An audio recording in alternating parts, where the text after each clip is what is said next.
নমস্কার বন্ধুরা, আপনারা দেখছেন voice of Bankura, presented by SR physics, Bankura সেরা ফিজিক্স কোচিং সেন্টার। ইতিহাস গড়ল ইসরো।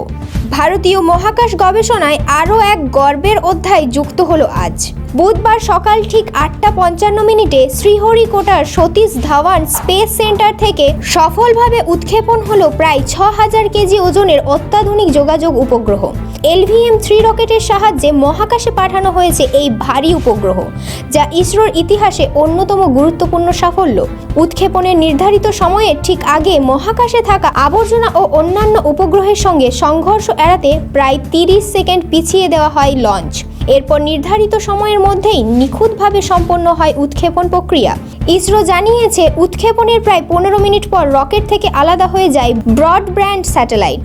প্রায় 520 কিলোমিটার উচ্চতায় নির্দিষ্ট কক্ষপথে স্থাপন করা হবে এই উপগ্রহ।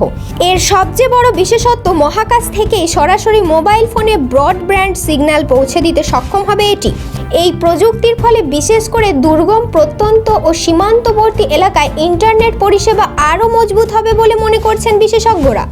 ভারী এই উপগ্রহ বহনের জন্য ব্যবহৃত হয়েছে 43.5 মিটার উচ্চতার LVM-3 রকেট, যা ইসরোর সবচেয়ে শক্তিশালী উৎক্ষেপণ যান। উৎক্ষেপণের পর ইসরোর বিজ্ঞানী ও ইঞ্জিনিয়ারদের অভিনন্দন জানিয়েছেন মুখ্যমন্ত্রী নরেন্দ্র মোদী। তিনি একে ভারতের মহাকাশ অভিযানের গর্বের মুহূর্ত বলে উল্লেখ করেন।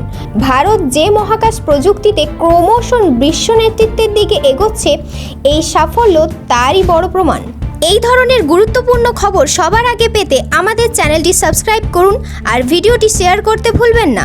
আপনার মতামত কমেন্টে জানান আর লাইক শেয়ার করে ভয়েস অফ বাঁকুড়ার পাশে থাকুন।